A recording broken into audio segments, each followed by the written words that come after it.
Bismillah, alhamdulillah, wassalatu wassalamu ala rasulillah wa ala alihi wa sahbihi ajmain.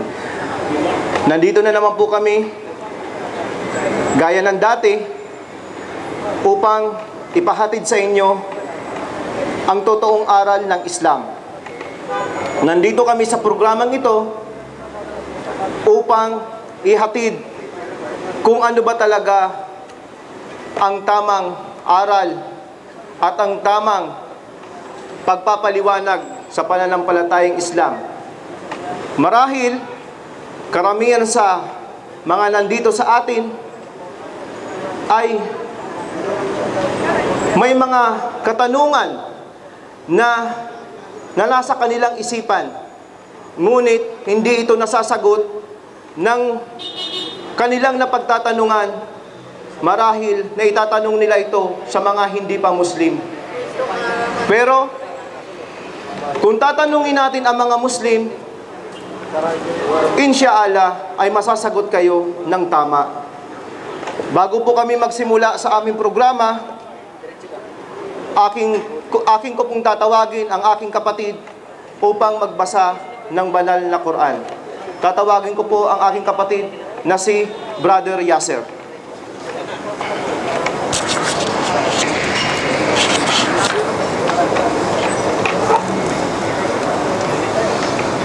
أعوذ بالله من الشيطان الرجيم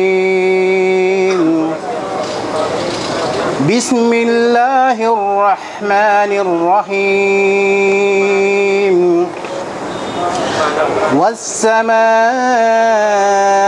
والطارق وما أدراك ما الطارق النجم ثاقب إن كل نفس لما عليها حافظ فلينظر الإنسان مما خلق من ماء دافق يخرج من بين الصلب والترائب إنه على رزقه لقادر يوم تبلى السرائر فما له من قوة ولا ناصر والسماء ذات الرجع والأرض ذات الصدع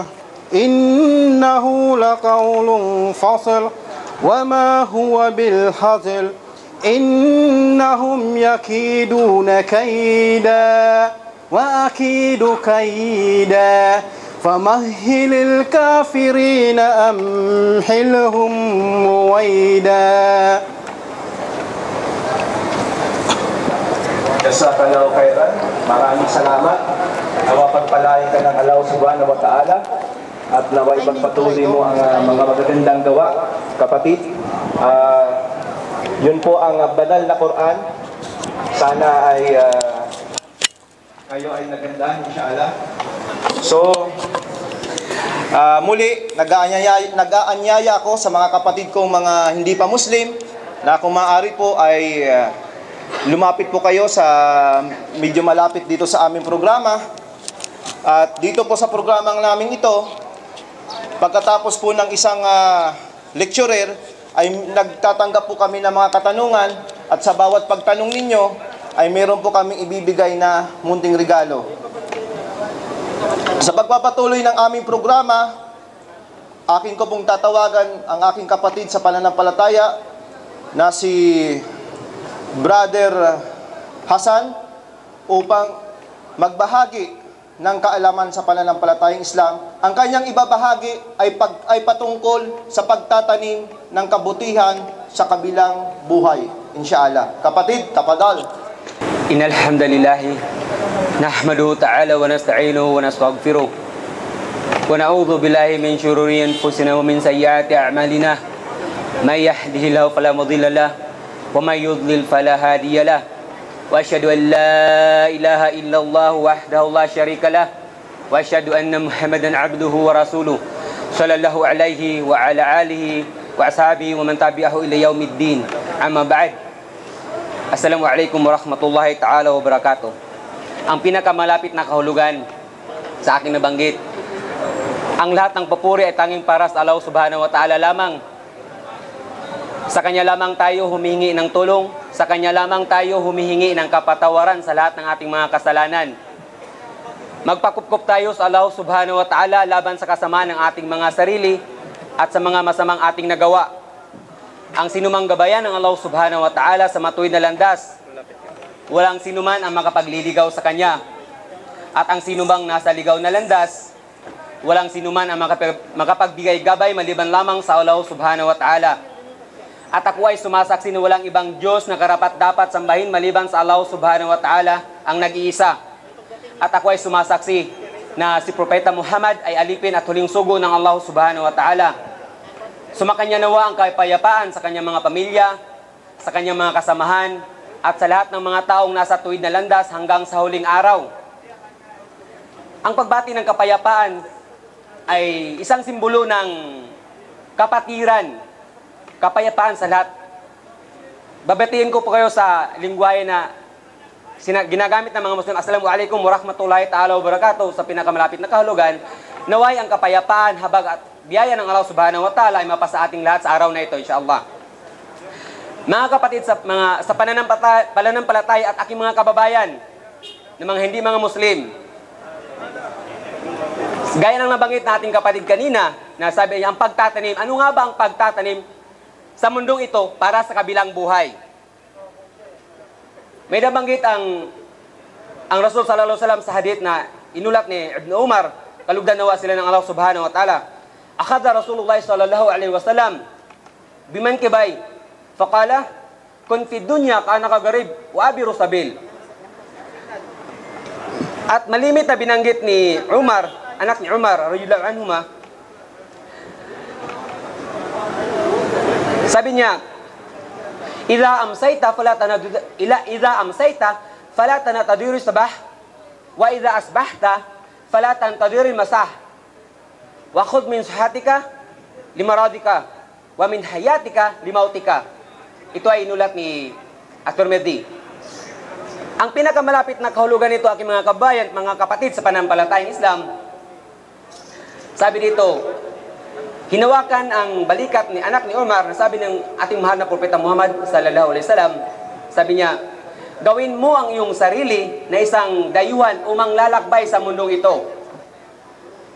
Itong hadith na sinabi ng ating mahal na Propeta Muhammad sallallahu alaihi wasallam, gawin natin ang ating sarili na isang dayuhan umang lalakbay. Bakit? Kung ating titinan, ano nga ba ang pagkahulugan na sinabi ng ating mahal na ating huling propeta na si Propeta Muhammad sallallahu alaihi wasallam sa hadith na ito na kanyang nabanggit? Dito'y tumutukoy sa ating buhay, tumutukoy sa ating mga gawain na paghandaan natin sa kabilang buhay. Ang sabi ng Allah subhanahu wa ta'ala sa banal na Quran, وَمَا خَلَقَتُ الْجِنَّ وَالْإِنسَ إِلَّا لِيَعْبُدُونَ. Hindi ko nilikha ang jin at mga tao, liban na tanging sambahin lamang siya. Sambahin natin ang Allah subhanahu wa ta'ala. Ang purpose ng Allah subhanahu wa ta'ala sa paglikha sa kanyang mga nilikha ang mga tao ay sumamba lamang. Lamang dito, lumihis ang mga walang pananampalataya. Bakit? Ang inakala nila ay magtatagal sa mundong ito. Hindi nila iniisip na sila ililisanin nila ang mundong ito. Bukas makalawa, hindi natin alam. Kaya sinabi ni Ibn Umar, kalugdan nawa sila ng Allah subhanahu wa ta'ala, idza amsayta fala tanatadiru sabah. Kung ikaw ay umabot sa gabi, huwag mo nang ayahan na ang iyong buhay ay aabot pa sa umaga. At sabi pa niya, wa idza asbahta fala tantadiru al-masa. Kung ikaw ay umabot sa umaga, huwag ka nang umasa na aabot pa ang iyong buhay sa gabi. Mga kapatid, dito sa mundong ito ang pagtatanim sa ating mabubuting gawa. Pakikitungo sa kapwa, isang pagtatanim, isang pagbibigay, pagpaabot ng kapayapaan, pagbigay ng mabubuting salita, isang gawaing mabubuti, isang mabubuting gawa. At dahil hindi natin hawak ang buhay natin, bukas makalawa, lilisanin natin itong mundong ito. At sabi pa ni Ibn Umar, kalugdan nawa sila ng Allah subhanahu wa ta'ala, sabi niya, wa khudh min sihatika limaradika. Mula sa iyong kalakasan, at sa iyong pagkasakit. Ito mga kapatid, sinabi niya, doon sa ating, habang tayo malalakas pa, gamitin natin ito sa mabubuti. Gumawa tayo ng mabuti, madamihan natin ang ating mabubuting gawa, nang sa ganun, mapapatawad tayo ng Allah subhanahu wa ta'ala at mabibilang tayo doon sa mga sumusunod sa Kanya at ilalagay tayo kung saan ang dapat kalagyan doon sa mga sumusunod sa Allah subhanahu wa ta'ala. Lamang, dito nabanggit din dito, limuradika, yung mula dito, mula sa inyong kalusugan at sa inyong pagkasakit. Kalimitan ng mga tao sa balay dito sa puntong ito dahil saka pa sila magbalik loob sa dakilang tagapaglikha, saka pa nila tatawagin ang pangalang Allah o dakilang tagapaglikha. Kung sila masakiti na hindi nila kayang gampanan ang tungkulin o gumawa ng mabubuting gawa dito sa mundong ito, mga kapatid, aking mga kababayan, tingnan natin ang ating sarili. Ito ba'y ang ating sinusunod, ang ating mga gawain, naaayon ba sa kagustuhan ng ating dakilang tagapaglikha? Kung ating titingnan. At sabi pa ni anak ni Ibn Umar, kalugdan nawa sila ng Allah subhanahu wa ta'ala, wa min hayatika limautika. Mula sa ating buhay at sa ating pagkamatay. Ang buhay natin dito, sa ating nabanggit nais, pangsamantala lamang. Lilisanin natin itong mundong ito. Kaya habang tayo nabubuhay, igugol natin to saan? Sa mabubuting gawa. Sa mabubuting gawain na kung saan kinalugdan ng Allah subhanahu wa ta'ala na nagagalak ang dakilang tagapaglikha. Bakit? Dahil ang mabubuting gawa ay para sa Allah subhanahu wa ta'ala. Ang masamang gawa ay kinasusuklaman ng Allah subhanahu wa ta'ala. At sa mundong ito, ito'y pagtatanim. Sa kabilang buhay, yung paghahandaan natin. Hindi yung makamundong bagay na ating inaasam. Hindi yung makamundong bagay na ating iimbak dito sa mundo. Dahil ito'y lilisan natin. At iiwanan natin yung lahat ng mga ari-arian na yan. Yang lahat ng mga yan, dito sa mundo ay itong pagsubok lamang sa ating buhay. Na isang nabanggit din sa Quran, nang sabi ng Allah subhanahu wa ta'ala, Alladhi kalaqal mauta wal hayata liyabluwakum ayyukum ahsanu amala wa huwal azizul ghafur. Sabi ng Allah subhanahu wa ta'ala, ang Allah subhanahu wa ta'ala may likha ng buhay at kamatayan upang masubukan niya kung sino sa inyo ang may pinakamahusay sa gawain, asal at pag-uugali. At siya ang sukdol sa kapangyarihan, ang lubos na mapagpapatawad. Mga kapatid, ngayon, alam natin na itong buhay natin dito, itong mga gawain nito, isang pagsubok lamang sa atin kung hanggang saan ang ating katapatan sa dakilang tagapaglikha. Kung ito ba'y ginampanan natin ang ating tungkulin sa ating kapwa, sa ating kapatid, sa ating ina, sa ating mga magulang o sa ating kamag-anakan. Pinarating ba natin ang kapayapaan?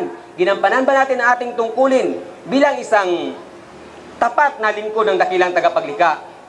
Atin bang binigyang pagkakataon na iparating yung katuruan ng relihiyon ng dakilang tagapaglikha? Naway, magbibigay aral ito sa atin o ito'y pagninilayan natin. Yung ginagawa ba natin, inaayon ba sa kautusan o sa katuruan ng ating dakilang tagapaglikha? Yung sinasamba ba natin, ay siya ba yung nilikha o siya ba yung lumikha sa iyo ang sinasamba natin? Naway, yun ang tatanungin natin una sa ating sarili. Subhanakallahumma wa bihamdik, asyhadu an la ilaha illa ant, astaghfiruka wa atubu ilaik. Assalamualaikum warahmatullahi